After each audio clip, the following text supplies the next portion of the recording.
tebakyanzikiza na kugenda era ye waba agenda yekka webuze lwaki aba agenda yekka nga mukusooka mwagendanga mwenna kubanga era tebagala mmanyi what happened ate nga nze nakiwulira ku simu nga balina ekigambo kubanga ekigambo ekyo kye bakozesanga bagambanga Fiona Moti simanya Fiona Moti ate ngenda okuwulira kubanga bino bitubeera ku WhatsApp group nga bannange bagamba ekigambo ekyo kitegeeza kufa era Fiona alina okuba nga yafa oyo Fiona ina omwana omu Madamu Nyondo omwana nina gumwangu omunsi kakati omwana wange sikyamuwuliza ngenda okutuuka kasi bandaba sikyamuwuliza olwo yasooka nagamba nti maama nagudde naye ndi mulwadde emugongo gunuma n'omutwe kubanga yagwa nakubawo omutwe oba yali asiŋola oba yagwa atya nti yali nyinyonyola naye yagamba maama ngudde era ng'okawulira akaloboozi ka bulwadde mwami wange navaako nensigala mu nnyumba ogw'omu omwana wange kwembadde ngulira nyamba metamulasiti nyamba mwana wange nyamba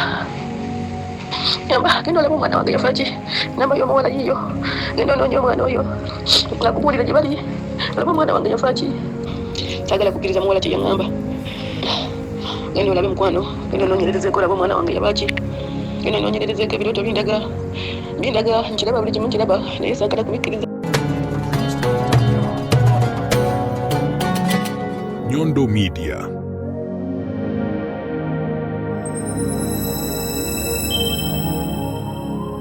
Besides being a media personality, she has proven to be one of the best entrepreneurs that are growing in UAE. Eranga, she's the CEO. Nyondo Gleam, the CEO Nyondo Gleam ekizigo ekikuyambako ku skin yo bw'obanga oli mwana wa buwala oli eyo oyagala skin yo eclearinge nga tekwerusiza oyina rashes on the skin. Well, Nyondo Gleam is the cream that you're supposed to use. We use so many lotions ezitufukula and so this is not one of them. Well, by supporting Nyondo Gleam, you're adding a stone kumuntu gwe tulabye nga evolving from scratch to the level until right now she's the CEO of this very company that makes these beautiful lotions that we use on our skins. Mumuwagire kiri certified, I stamp in it 100%. Twesangayo enamba z'essimu kweziri eri +971 5246 80778. Womwana ali mu kiyumba, Nyondo Gleam is your best lotion that you should use okubeera nga okilyalinga skin yo.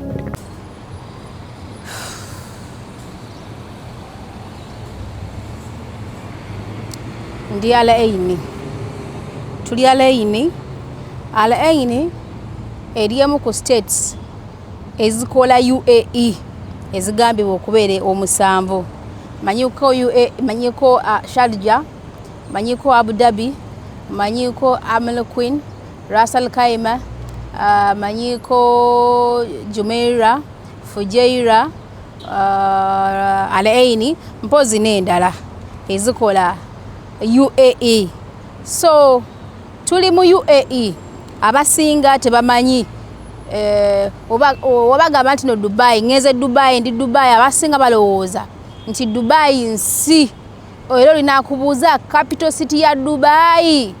bagiyita batya oba yeki nga bona agamba nti no capital city ya Uganda ye Kampala. Kati abasinga bamanyi nti no Dubai nsi, batanye okutubuuza capital city. Dubai si nsi. Dubai state emu kuzikola states omusanvu eza UAE. Era nga UAE yensi, United Arab Emirates yensi. Era nga ekibuga kya UAE bakiyita Abu Dhabi ye capital city. Abasinga baba bamanyi UAE baba bamanyi nti no Dubai kye kibuga ekya UAE. However nti Dubai yakyatuuka nnyo nti buli muntu agimanyi, buli muntu agiwuli okusinga Abu Dhabi. Ogana obuuzo n'ogamba muntu ndi Abu Dhabi, n'ogamba Abu Dhabi ate Abu Dhabi yewa nga tamanyi Abu Dhabi yewa. Era buli muntu ajja muno mu UAE ye buli muntu abeera amanyi agenze wa, agenze Dubai, agenze Ras Al Khaimah, uli abeera amanyi agenze Dubai, agenze Fujairah, yuli abeera amanyi agenze Dubai. Nenga those are states era ezina abakulembeze abenjawulo abazitwala. Tukyali ku story ya Fiona. Bana mwasuze mutya, musibye mutya, muli mutya, muje baleko yenze Rosette nkola ne Nyondo Media. Nyondo Skilling School, Nyondo Estate Expert C, Nyondo Glim. Awo kibeera kizigo, mujje mutuwagire, mujje tukolagane nammwe. Era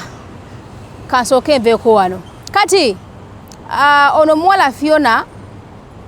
ngenda kubanga playinga amaloboozi ge mu kusooka yasooka n'amblockinga nga taagala kwogera nange taagala kunziramu. Ate saamunenya kubanga nakimanya. Omanyi bano abantu betukolera nabo bagezi n'okutusinga oba oliawo. Ate ng'era baddira amayumba gaabwe ne bagateeka mu cameras. Sometimes nga bagala okumanya oba ogerako ki opulaninga ki. Abamu balina ne translators nti omwana wadde ayogedde mu lulimi Luganda bagenda ne baplayinga amaloboozi ge wadde abadde ku simu yena gwakubidde ne batranslatinga ne bamanyi nti omwana abadde akola ki ayogera ku ki baplaningira ki. So be baba tukola ki betuwangala nabo oba betukolera wano ku ddungu. Okitegeera mwana wa maama. Kati nga we nabagambye nti wabula simanyi bali mu kitundu ki bali luddawa nga simanyi bali kitundu ki bali luddawa. Kati Fiona malowoozi gaagano yawulidde nga kimukutteko nalaba ne video ate nga nakosa ne simu endala neziramu nijogerako naye ne mugamba mwana wa maama ABCD singa abadde gwe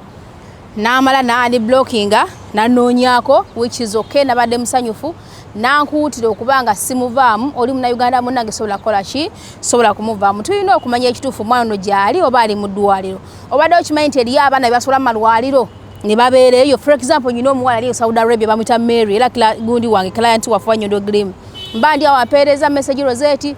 bansuula eno kyokka bakabagamba mbuze nafa twala tugende. Omwana n'ebigambo byayogera sijja balimbe bimu tebigatta. Bamusula mu ddwaliro ali eyo teriiko muntu amukola ki amufaako. Yali n'essimu ye nabanga asobola okubanga akyajingako n'afuna ka wifi ka mu ddwaliro awo n'asobola okubanga acommunicatinga. So kisoboka ne wano nti abaana bangi babuze oba abaana bangi bafunye ebizibu abaana bangi bafudde naye ng'ewaka tebamanyi. Naye nti ebiseera ebisinga media yetuyambako omwana oyo ekifaananyi kye nakitaddewo era kisooka nkyongerewo awo. Bw'obanga wali olabyeko kw'ono omuwala Fiona tetwafunye ebifaananyi bira biri current nga ali wano eno naye obanga obaddeko eyo nga olabyeko ku Fiona oba mwali mwajja mwenna mu kampani y'emu ne mutukira mwenna ku office y'emu kubanga Fiona saawa zino naye mukazi watali mu kiyumba talina mawulire gonna gakola ki gaafuna. Weyayogera ne maama wa Fiona yamugamba nti munnange bakaba bangenda basaba ne bantwalayo ne mulabako ekituufu yali bambi amulimba balamuzzaamu manyi kumulaga nti omwana akola ki nti gyali nenga ne Fiona naye muli yeebuuza Amino Rose ba Rose no tuli bangi namesake yangambye nze Rose kati nga ne Rose yeebuuza what happened to her okuba lwe yagwa n'abeera ng'ayisibwa bubi. Omanyi bano bakama baffe betukolera eno mu nsi zino Gulf countries bo omwana woolwala ng'oli kadaama kankyatule eddagala lye bamanyi lye bagaba liri eryo ye Panadol oba mutwe gwe gukuluma oba ogudde oba okutusa omugongo oba okutusa omugulu solution y'ekirwadde kyonna ky'obeera olina abeera Panadol oba oyagala oba toyagala awo tebasukkawo enamba esinga sagala abaana bave bagambe olimba awo tulimba enamba esinga kuba nabempulidde okitegeera. Omwana oyo nti yafunako obufunyi Panadol. Mu kufuna Panadol ono yagenda okugira inti kubanga yali ali kusiimula waggulu n'ava ku madala n'akola ki n'agwa yafuna obuzibu ku mugongo n'afuna obuzibu bwa side ki. Kati omwana ebeera nga bimuluma yagambako ne mama nti mama nagudde naye neewulira bubi naddala omuki omugongo. Kati bano abaana jjukira nti ofunye obuvune naye ate tojjanjabiddwa mu kuba nti tojjanjabiddwa n'ogenda mu maaso n'okukola. That is what is happening among our sisters abakola mu biyumba. Omwana alwala omwana afuna obuvune omwana atuka n'okukola ng'ayavula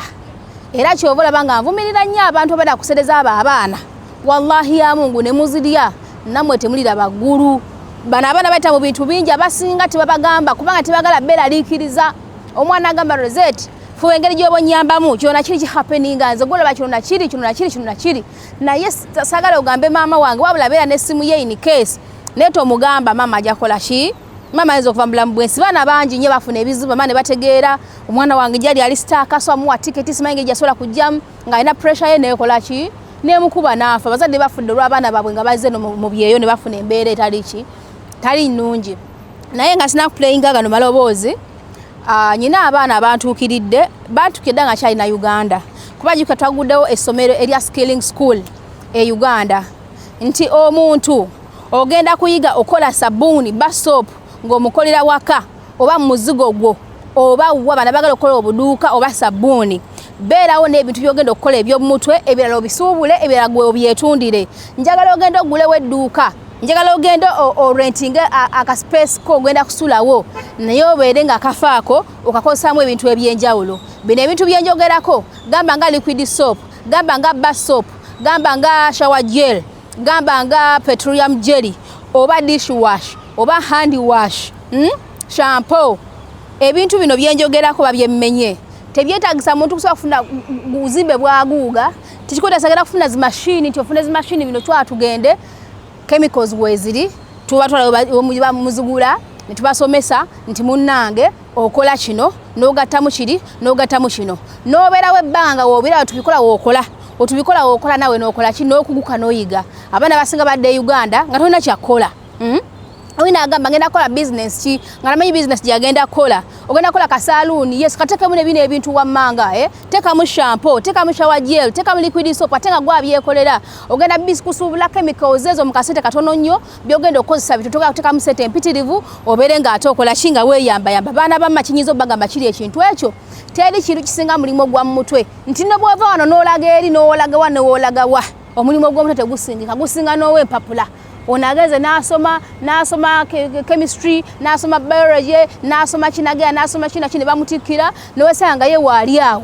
tana kyayinza kola kya mutwe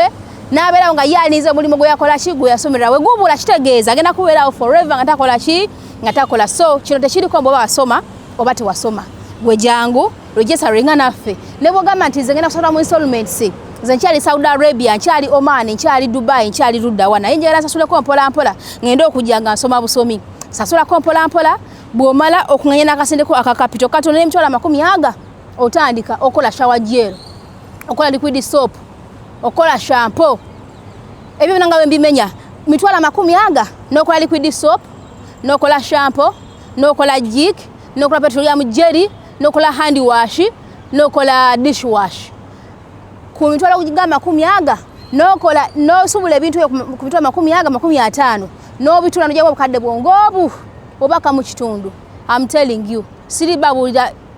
bya bulimba ndi muntu ahasolinzeeko wano na wali kyovula banga numirwa nnyo omuntu yenna ali mu mbeerembi numirwa nnyo omuntu yenna abona nalimbaddeko mu mbeerembi oba mbeerako mu mbeerembi sina kyesimanyi nali nkozeeko nenkoyako mu mbeerembi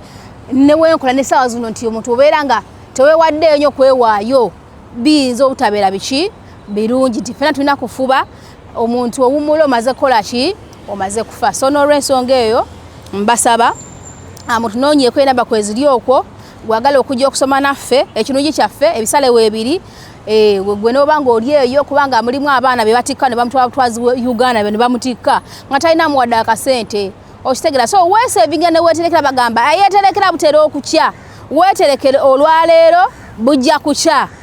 kyeweterekedde okikozese obadde okimanyi nti ojja kubeeraawo nga ne kateka yakasente era situlukayitewo tomanyina gye kalaze naye weeterekere ayeterekera butera okukya gamba Rosette nze mummanyi siri muntu wa alya mu bigambo byange siri muntu muyayeyaye togenda kupa akasente ko nkeegaane never ebbanga lyondabidde ku social media Rosette wali ompuliddeko wa nga wali wankaba nti namuwadde akasente abaana bampe sente bali Saudi Arabia abaana bampe sente bali Ruddawa bali Germany bali India bali Abu Dhabi sente zange zizo mpereze ebizigo n'obikola bulungi n'obimuweza ne bimutuukako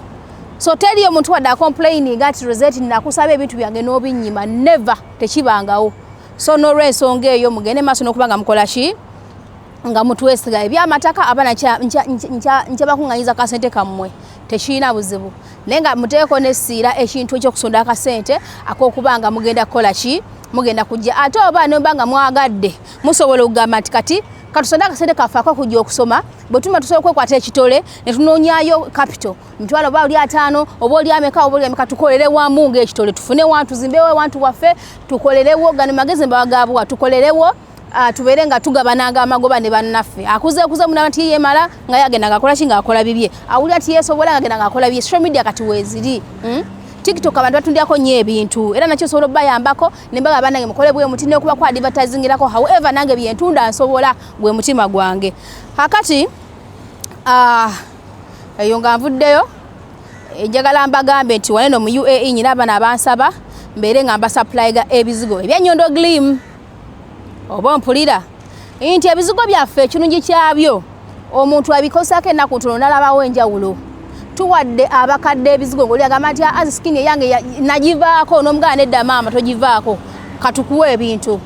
n'avaayo nga musanyufu nyinako emessages ezeebaza nyinako messages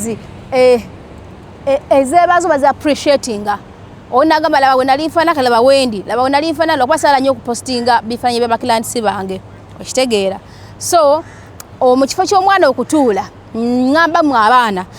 naddala abatalina mirimu nga muli muno mu Sharjah nga muli Abu Dhabi nga muli Ras Al Khaimah nga muli Dubai Fujairah yonna gye muli nga gy'oli tolina kalimu nkoonaako ofune wootandikira ongambe nyina basire bwe kati nze ngenda kuwa ebintu nokuba kuliko ebbanja ngenda kuwa ebintu ogende weekolemu omulimo mu banno bannayuganda weekolemu omulimo kabeere ba Philippine kababeere baki weekolemu omulimo osobola okujja nze nesuka nenkwekolerako ku bwereere nenkukolako mu wiiki ng'egyo nolaba enkyukakyuka eriwo nga nze nkwekoleddeko tosasudde ssente then suubula ebintu byo tandika okutunda mpolampola abaana ba maama muno mu nsi kusurvivinga bwongo nakugezaako nakuyiya kupalapalanya totulaawo n'ogamba maybe nkye nja kufuna ekisajja kijakola bwe kiti temulowooleza mu basajja omukazi anaabeera successful talowooleza mu musajja weerowoozako gwe nga gwe n'ogamba nzizaako kingenda kukola ntya so mujje mbawe products zino wammanga mwe mujje munoonyeeko mbere nga mbawa products zino wammanga ebizigo ebijjamu embalabe ebijjamu namakula sabuni ajjamu embalabe ajjamu namakula simanya nze ebizigo byanjokya nebintako kino nebintetako kiri nze bukyanga mbeerawo skin yange teshiningangako teglowingangako product eno njeka akasa ensonga lwaki njiruddemu wane Dubai banja baliwo nga bagikola nebalema era ne bavaawo ne bagivanamu lwaki kasito faking ekintu n'abantu abamu ebiseera ebisinga otandika ng'okola bulungi bakasitoma ne beeyongera ng'okyupula ffe twagaana okukyupula eri we twatandike na kati wetukola ki we tuli that's why bakyatweyuna era tugenda mu maaso tukula tudda mu maaso tudda wa tetudda mabega branches zigenda zeeyongera olaba Uganda buli wamu tuliteekawo wano mu UAE njalaga Dubai teekayo kiki kiduuka njagala bana muje musuubule I mean mu Abu Dhabi njagala muje musuubule njagala omwana ow'obuwala naddala gwe bino si by'abaana babuwala bokka n'abaana abalenzi mwonna mujje mumbuuza kati ngenda kukola nkya rozeeti ekituufu kinti ndi mu katanda simana ssente za kusasuza nkya naye nyiza kubeera nti mujje mbawe ku magezi kubanga nange nstrugglizeeko ekimala nahandikira mu bed space nentunda ebintu byange bino products nenzitunda nengenda nga nkola ki neyongerayo nengenda nga neyongerayo kati wano wenkola ki wendi ndi saawa zino twaguddewo somero ddamba erijjudde nga buli kimu weekiri okitegeera baganda bange so bwe kibeera otandikira ku ziro sala mwenyome ddala abaana ab'obuwala kino kankibagambye mulekera okulowooleza mu basajja ndowooza muli mu kulaba ki happening right now ku social media abaana abawala musuuse okulowooleza mu basajja ne babakoza ebintu ne babakoza biswaka bakyonna kiri ne babawunjula ne bakola kyonna kiri ndowooza mulaba temusigaza kitiibwa oli awo newoyambala oli alaba mpompogoma gye yakoze eki byebyo butayagala kukola butayagala kufaayo kakati okifunamu kinga ensi yonna ekutunulidde bwoti nga bwoti obwokola ki n'akalimu kaba kakoze eki mulabe bye babakola abasajja bemwesibako bannaye ndaye kanjogedde nnyo mpozi n'ekirala nga ngenda playinga zino voice notes z'omwana n'ekirala kyembadde njagala oba bagamba nti nahalisa okuleeta chemicals ezikola ebintu bino wammanga liquid soap nga bwe bannyonnyodde omwana ajja kugamba Rosette ndi Dubai neze nandigenze waka nga maze okuyiga so bana ba mama ngenda kugulawo ekifo mbere nga mbasomesa ebintu ebyo nze kamwe nyine muje tutule mu kirasi mbagambe nti ogenda kola shower gel nti yes tula kwata ekitabo wandika chemicals zirimeka zigikola ziri 8 eriwo esooka eno neddako bw'oba nga omaze okuzifuna ozadde waawe zitegedde nti eno eri kyekiddako osooka n'otabula eno n'ogitekamu amazzi agokya n'okola bwoti n'osooka n'omixinga nomala n'okola bwoti tusooke tufuule nka theory bwe tumala tugende mu practicals tojja kulemerwa tojja gana sabaana abali wano wadde nga kaneme gamba mbona abatalina mirimu n'abalina emirimu omuntu okolanga mulimu ogumu zemanya emirimu emeka gye nkola olina okukola emirimu egy'enjawulo so n'olw'ensonga eyo namwe abakola nga mulinamu ka off day munoonyeeko kubanga tomanyi leero omulimu oguza okuba nga weeguli enkya ne wesa nga tegukola ki nga teguliiwo so tugende mu voice notes zaffe nyiza okuba nga njogedde nnyo munnaye ate nze naalyawa kati yino gyenzi amafuta ga mmeka nange bampita Rozi munnange tuddeyo Madamu Nzeeti wasuza otya? Nange bampita Loozi. Munnange meseji yo nagiwuliriza. Naye nsonyiwa okubulokinga ku ssimu yo. Kubanga munnaye wabaawo ebintu ebimu bye mbasagala kuyingizamu nga biyinza okundeetera akatyabaga. Omuwala oyo Fiona, ekituufu kiri nti alabika yafa. Kubanga twakumugendayo ewaabwe yali mulwadde, nga mulwadde kubanga yava waggulu n'agwa nga yamenyeka. Okuva olwo siddangamu muwuliza era tetuddangayo. Naye waliwo akagambo ke batera okukozesa kubanga baali banyumye wano nga bali ku ssimu nga boogera nga bakagambo ke bakozesa. Nasobola okukawulira wadde tebaayogera linnya naye nga kalaga nti Fiona oyo alabika yafa. Era wenaweza voice note yo kyankutteko kwe kunoonyaako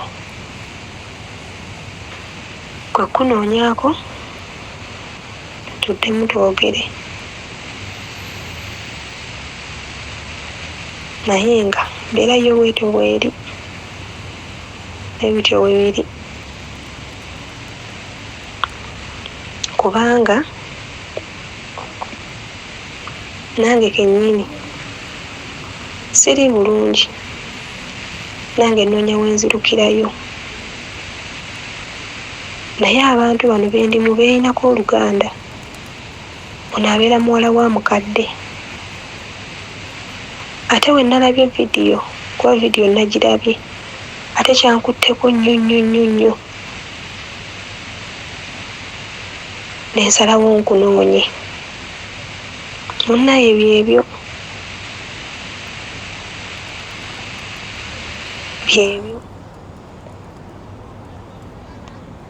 osobola oba okubaako kyokola kuba kati byebyo.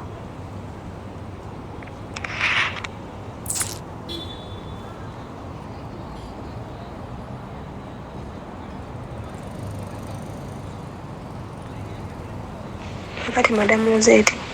location ngaye wajinsabye location yeeyo gyenkuweerezaawo naye bambi nkwegayiridde abantu abo balaba tebeetaaga kumanya nti nno nze nagikuwadde kuba ekituufu bamanyira nti nze nagikuwadde kitegeeza nange mbasisula. Abantu bano tubakoleramu naye si bantu bangu mbasisula. Maze ebbanga ddene nga nkufolowinga ebintu byo nkimanyi tova ku kintu paka nga kigguse kubanga wangambye ogenda wangambye nga ogenda obalaga nti bakola ki nti omuwala oyo yakuwa ennamba nti muganda we nti yakuwa ennamba nga yakajja eno.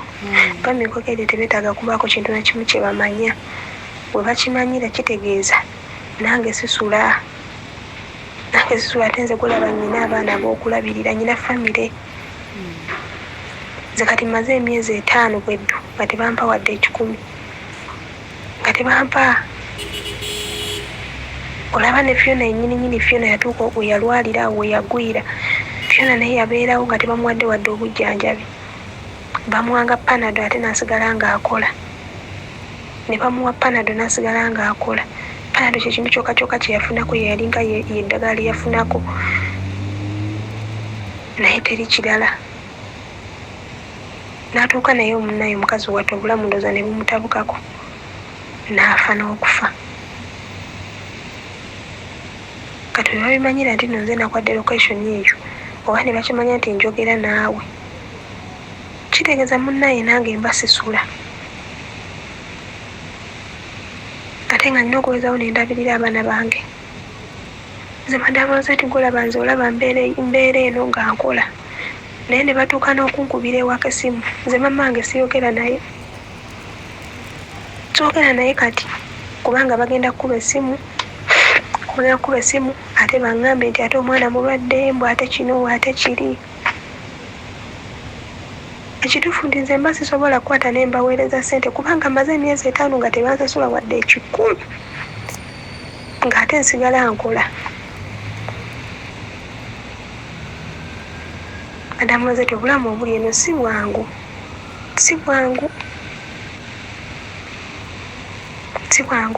kubanga kati weebuuze Fiona lwaki tayogera na maama we?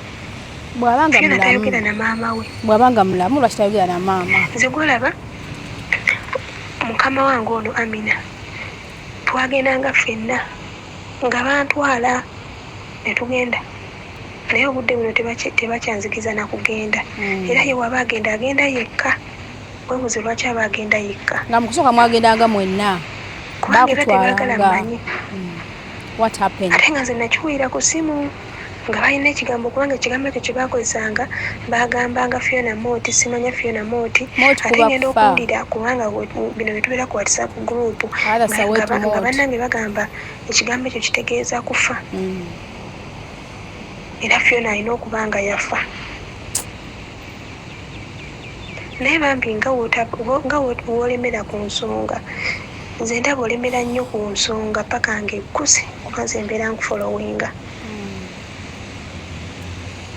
Nsaba n'ensonga eno ogigguse naye bambi nkwegayiridde tebamanya nkwegayiridde bambi Madamu Rosette nkwegayiridde ndi ku mavivi gange nga nfukamidde nkwegayiridde tebeetaaga kumanya kintu na kimu. Sobola kuwaayo kamaama sobola kuba ekituufu kiri nti nange mba sijja kusula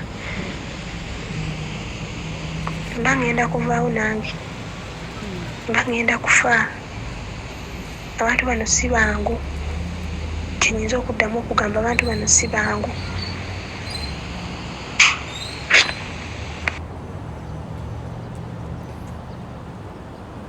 Kino enooberayo ebisaanyi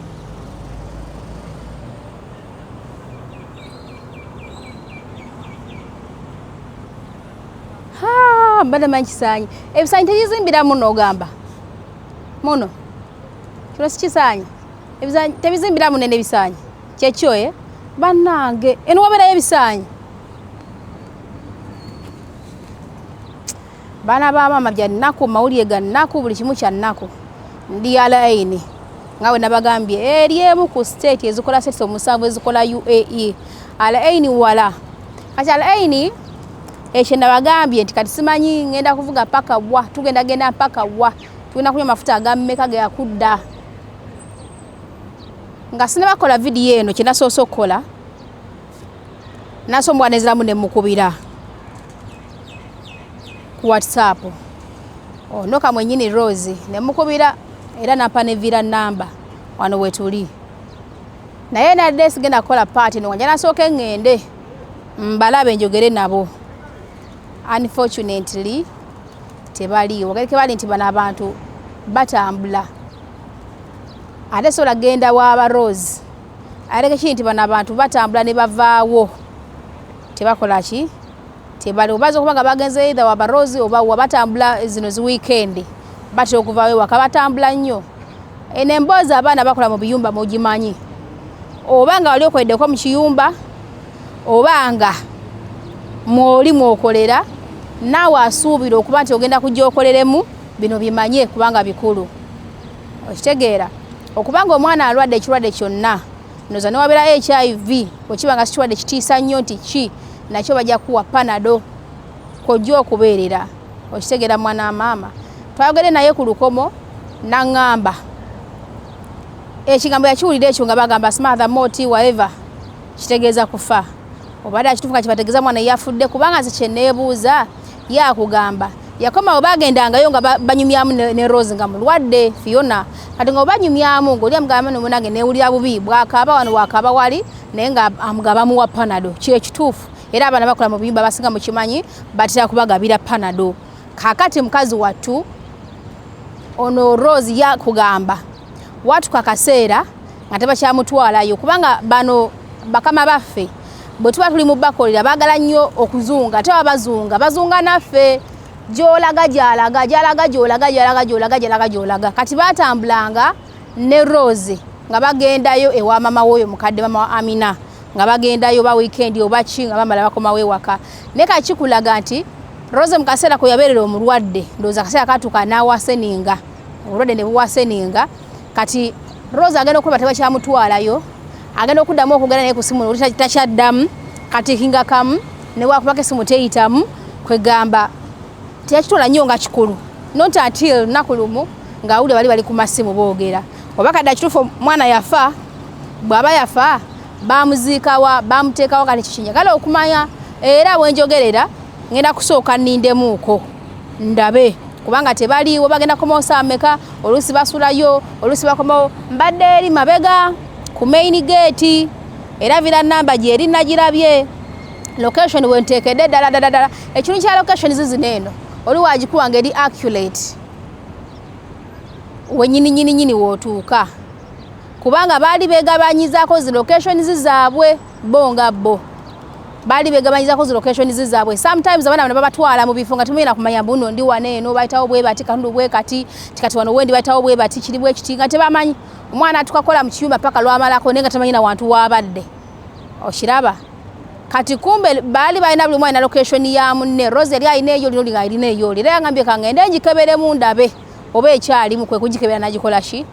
najimpanga mweri ne vira namba nakola ki najimpa era abaana mmwe kino kakibere kyakuyiga mubeere begendereza nnyo nammwe bamaama oba abantu baffe mwenna mubeere begendereza nti omwana ave Uganda oba mwana mulenzi oba muwala manya kampani emututte funa enamba nawe ku office gendayo bakulabe nti ono omwana aliko omuntu we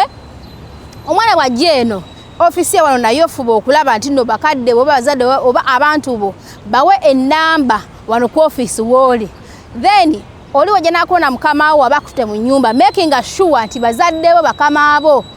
bazadde bo obawa enamba z'abakama abo oba bakama bo baagala oba tebaagala oli mwana wa mutoli kisolo kubanga abaana mugenda ne mutuuka ne mutya ne musinza bana abantu nga bakatonda lwaki omusinza nga katonda ngagenda kumalawo bulamu bwo togenda kuddamu kulabi kugenda kuzikira omulundi gumu ne family tegenda kuddamu kubako kiso kivanyuma so temuyina kutya abantu bano ahajjeyo okukwalaga nti no batidde nnyo nabo nga bakambuwala nga bayongera okulaga okutya so no resonga eyo mubeere bavumu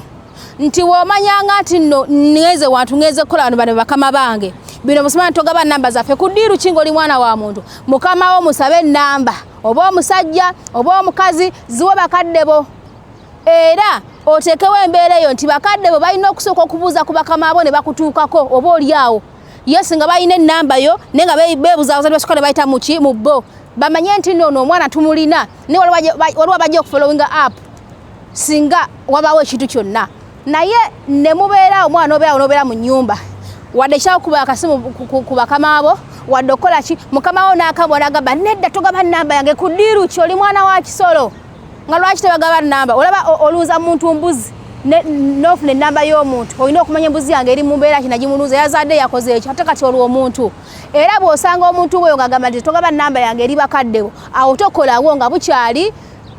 ddayo ku ofisi bakwe wantu walala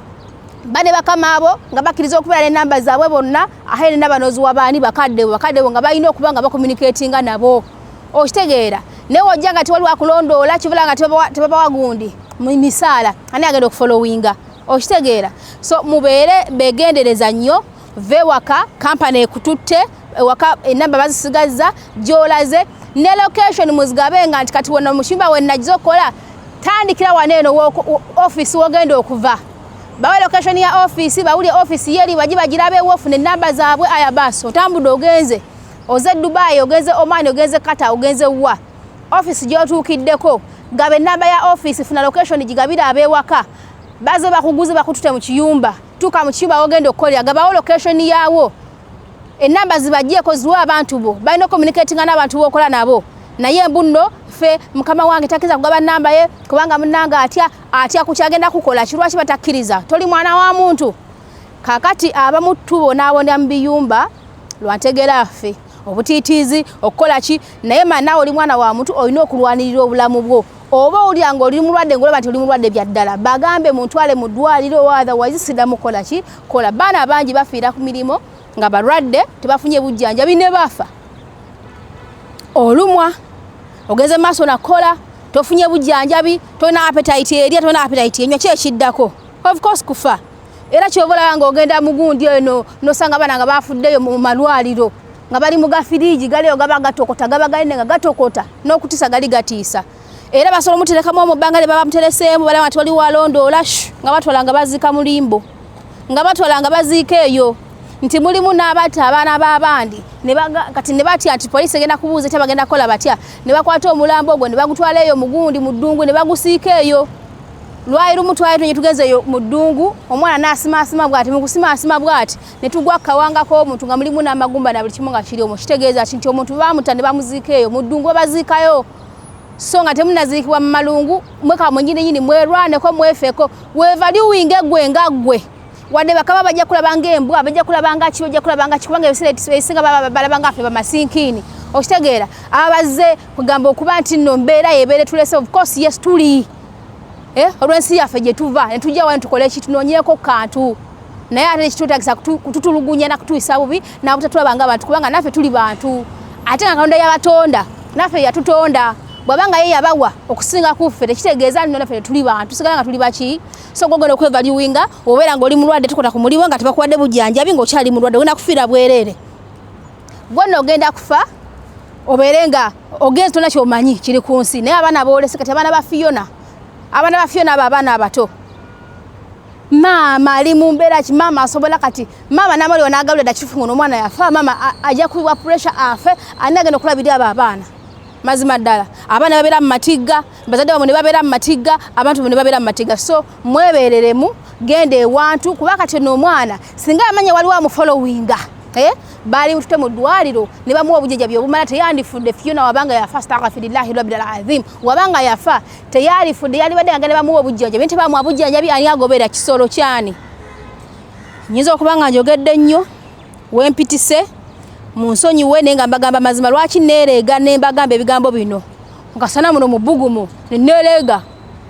kubanga abaana ba mama mbaagala nnyo naddala abaana mmwe abakulira mu biyumba mubonaabona nnyo mumenyeka nnyo kubanga mubeera mundeyo nga tewali akuba ku mukono abamu mufiirayo ne tutamanya ne babaziika eyo mu malungu ne bagamba nze nnyina abantu bagamba Uganda bangi ne ku masimu ngalina omwana wange yazaawa kati mwaka mulamba omwana wange yazaawa myaka 2 yazaawa yalagawa babatta ne bateeka mu malungu n'abaana ab'ewaka bennyini bamanyi okuba abakozi ne babatta kino nkubuulya abamu ne babakwata temuwulyanko keesi ezo oli n'akwata omwana w'abandi wamala omukwata oli n'akwata maidi bakivuka kyawaka bwe kimala ne kimusoga akambe ne kimutta nga kimanyi oba oluusi ajja kwogera oba mbeera ki bakadde we ne babamanyi oli omuvuka temanyi kibagenda mukola nga bakwata mwana nga bakola ki nga basula mu bino zizubala waliwo omukwano gwange yankubira ekifaananyi ky'omuntu nga zubala nga golengera eri ganene bwe gati gaba ganene bwe gati gali erimba nga ganene bwe gati osobola gasulamu abantu bawera nga 10 ba 20 notamanya nti muno mulimu omuntu so abamu babakwata ne babasula mu bizubala abamu ne bakwata ne basuula mu ganagave ne basaba ku ganagave aga black abamu ne bakwata ne batwale mu ddungu ne baziika ne batuziika ng'ensolo so it is happening just be careful buli mwana ng'ozonga nadde okimanyi ogenda kola mu kiyumba bana takola mu biyumba kibakaleko nti osobola okwerwanako osobola n'okugambako banneeyo gy'obeera oli n'obeera ng'olwadde bano bowangala nabo eyo obeera osika gye basobola okukola ki okuyambako okgendako mu ddwaliro nti amalwaliro ga wano njagala mbawulire n'oba nga tolina lwataano ng'oli mulwadde bakujjanjaba n'oba ng'olina ekirwadde ekifaanagana kitya bakutwala ne bakujjanjaba n'owona ebbanja ne lisigalayo naye kiri nti obulamu buwonyezeddwa ava kugenda amalwaliro agaffe nti w'oba nga tolina ssente mu ngalo togenda kujjanjaba kirwadde kyo not until you get money ne balyoka bakujjanjaba ne balyoka bakukwatako tuba tozifunye osobola n'okufa wano si bwe kiri tolina ssente wadde ogenda kwata ekkubo ogende mu ddwaliro oba bajja kwata ekkubo ne ambulance esobola okunaawunawo n'oba ofaanana otya bakutwale mu ddwaliro bakuwe services nga zibawo abalala oba abaawano omale okuwona bakusiibula otambule tebagenda kukwatako kati gwe omayo olusasudde otya ate Katonda bizibu baana bagira bafulumye nga tebasasudde okitegeera so kati kyekyo abaana beera mu biyumba banange mutwale obulamu bwammwe ng'ekyomuwendo ennyo abamu muti abakama bammwe mwabafula bakatonda olina agamba nze namba yange togigaba nawe gunoga asige nagigaba mulina okwebeeramu kubanga muli baana abantu mbanga mugenze obanga mufudde obanga muzikiridde abaana bammwe basigala babonaabona bazadde bammwe basigala bakaba oba abantu bammwe ababafaako babaagala be basigala banyolwa gwobeera owedde nga kiwedde baneeno batibana kibafa nze nyina ka video ke nalaba akali kasaasaana omwana yeteeka obulago yali eyo Oman yekwata akaguwa yakwala kigoye nakizingira zino engoye zino buno bugundi buno buleesu buno bubateeka ku mitwe nabuzingirira nga mala bulungi nnyo nafuna wateeka omuwala ne yeekola ki ne yeetuga omuwala we bwe yeetuga omwala we ne yeetuga omwala we kasa yeetuga bakwata ka video omwana jali wagulu ng'alengejja nenga bana bagambye wahadha qabiya wahadha sawat mot hadha qabiya majnun no gamba subhanallah wa ta'ala la ilaha illa allah astaghfirullah rabbil azim singa abadde mwana waabwe bali muvumya obusu hadha qabiya sawat mot omusirusiru wambwe yesse sawat mot webuuze yesse naye lwaki yesse eriyo omuntu ali mu mbeera ennungi gwe muyisa obulungi gali bulungi asobola okwejjawo kitegeze yafa lwa kubeera mmwe empisa gye mwali muyisa muti omwana oyo yalwala yabeera mu mbeera embi naye nga tasasulwa on top of that bamukuba on top of that olwa bagala omukwata kugamba nga bamuyisa bubi natukaisa nawulya nga obulamu takyabwetaaga nejja mu bwensi okitegeera naye kati ekyo si kibawagira embeera webeera ng'egaanye ng'olaba etuuse ku gwe kwetta oba bagenda kutta kakoko atondeka nnyuma oba okomekereddewa oba ozungiddewa oba otuusewa teeka kakola tokola ki bebagamba abaana abatolo sitomala gatoloka lwa kinyumo gundi yatolose nange kantoloke olaba ng'embeera ze mpagira omwana okutoloka oba gukiddebwa gwegenda bugezo taasa obulamu yona agukira mukama yalimanya gyajja okukola ki okutaasiza njogedde nnyo baana b'amandoozi ankomekereze naye ebigambo bino byenjogera mbyogeza nnaku kubanga baana mmwe mbaagala nnyo si lwakuba nti muli bakilanti bange nti mumpa kasente wabula kuva dda nonali nga sina kutandikako bizigo bya Nyondo Glim nabeera nga mbaweereza programs ezifaananako bwe zityo ekijja omanyi kinyaga bitono okitegeera so ne mubeera nga muli aware nti kino ngenda kiyingira naye kiyinza kuva mu kinaki kigenda kutwala kinaki so mbeebaza batuwagidde mwenna ku Skin Products tukyakola ebintu bingi nnyo abakyala eby'omu kisenge products zonna oyagala kukyusamu ku mubiri gwala kuyimiriza bbeere geza ku bbeere lyo tugende water mufunza muwoomya byonna ebyo ng'obadde obyetaaga byonna tulina bedroom products zonna abaami nga gwala kolamu ka penis enlargement wala ku enlargingamuko products tuzina nga tezikola bulungi taratibu wagala muka money power ene gituwangalira abaana abobuwala tukaisa nobera ngo ate alina bukalu n'ofuuka nabukalu olwa weather ya wano ne bye tulya n'embeera ze tukoleramu omusajja naawe n'onafuwa olw'ensonga kati tukuboostinga tukuweddagana ne likuboostinga n'oddamu bujja n'obeera nga oli taratibu so mutunoonyeeko Saudi Arabia banamwe mumpagidde nnyo era nga kyabakowolera ddala temuddeeyo n'ogamba mbwa kasazi nekolako nga nze Uganda temulinda galwadde kusooka kusajjuka obadde okimanya nti nno buli wobeera n'obulwadde bwa skin n'obuleka muvaamu kansa byebyo ebintu nti buli kirwadde wekibeera nga kizze ne kikula mukula kwakyo nekijanjabiddwa ekivaamu yoyo gwe bayita kansa so olya na kansa wa nabaana simanya olwono nga walwala ebintu byali bingi nga teweefuddeeko kwekola kikwejjanjabisa mwina infections abasinga nji tuzijjanjabe temulinza okitegeera gaedega eri okunywa oba gali akunabayo wansi naye eri okunywa erisinga still ne wansi nayo nokola kino nabayoko okitegeera then nosanga omuntu nga yalwala skin nenga yagamba wendigenda wakandi jijjanjaba ndikola bwenti nedda ate kakati akasente kange ne weesanga nga okwatiridde akasente akatono nenga kigenda okuvaamu ogenda kukwata gunene gugwaguga ate nga waliwo possibility ey'okukola n'obutakola ki n'obutawona so it's better mujje emiwodo gyaffe gisoboka ngamba akabajeti kankadde bwe kati tuye tule ku mmeeza kubanga nenge yobishipingamu mbayambako nengamba kati tayoka n'akasente nange kande toyoka nombayambeko bikole ki bigende okitegeera so n'ekirala temugana kunaba ku byogo tubya ekizigo nga kirimu ekyogo tumya ekyogo nabako kola ki n'abaana ewaka Uganda tuli mukola ebyogo eby'abaana ebya sabbuuni n'ebyogo ebyebizigo abaana bamwe nabo muba protecting mu birwadde mu bintu ebyo ebispirits banabengako okitegeera besigengako okitegeera so buli mulu kyowulanga owulira okyagala bakuneebuuzaako enda bakweziddeko ku ssimu mujye mutunoonyeeko of course tukya deliveringira ddala muri USA muri Canada olejja nambuza nanga mane Rosette otusindikire n'ebintu ng'abonyebonye ne skin omugamu nange nsindika eno mbonyebonye nga simanyi nti nosindika tewali nsi mpozi nga teri wano wansi ku ttaka lya Mungu gye twatuusamu bizigo